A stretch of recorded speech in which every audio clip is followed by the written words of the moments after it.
Hello বন্ধুরা, আজকে আবার চলে এসেছে একটা নতুন জীবনের কথা নিয়ে আমার। তো ভগবান শ্রীকৃষ্ণ একদিন একটা লীলা করলেন। তো লীলাতে কি করলেন যে ওনার মায়ের কাছে এসে, নন্দরানীর কাছে এসে বললেন, মা তুমি আমার মা নও, আমি তোমার ছেলে নই। হ্যাঁ, এত বড় কথা! কেন? কেন বাবা? চিন্তায় পড়ে গেলেন নন্দরানী, কি ব্যাপার হলো, ছেলের মুখে এমনি কথা? নন্দরানী মানে মাথার মাথার সব কিছু যেন ফাঁকা হয়ে গেল হঠাৎ করে। অনেক ভুলাতে ভুলাতে বাচ্চাকে জিজ্ঞেস করার পর বাচ্চা বলল, দেখো, নিজের হাতটা আর মায়ের হাত পাশাপাশি রেখে বলল, দেখো আমি কত কালো আর তুমি এত ফর্সা, বাবাও ফর্সা, তাহলে আমি তোমার ছেলে নই।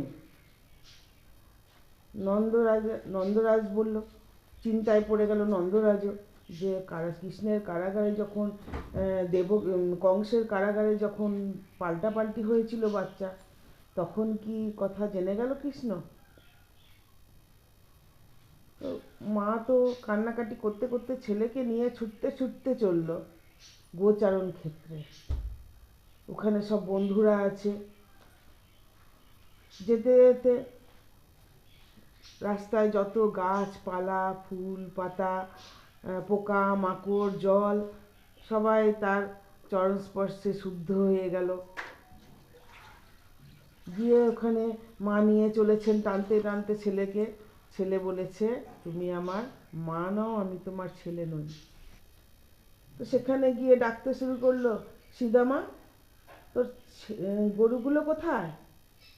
অন্যান্য বাচ্চারাই, তোরা সব কাছে আয়, একটা কথা জিজ্ঞাসা করার আছে। সুভাষ, আম্বু, ডামরু, গোমতী, গোপী, বাসন্তী, সব যে যেখানে আছিস চলে আয়, কথা আছে। সবাই তো ছুটে ছুটে সামনে চলে এলো। সুভাষ আম্বুকে দেখিয়ে বলল, দেখ কৃষ্ণ, দেখো এরা মা আর ছেলে, একজনের রং লাল, একজনের রং কালো। ডামরু, গোমতী, দেখো এদের গায়ে কি সুন্দর ছাকড়া ছাকড়া দাগ, বাচ্চার গায়ে, আর মা তো সাদা। গোপী, বাসন্তী, এদেরকে দেখো আলাদা আলাদা রং, তাহলে তুমি কেন আলাদা, মা আলাদা ছেলে আলাদা বলছো? তখন কৃষ্ণ আবার মাকে জড়িয়ে ধরে নিল।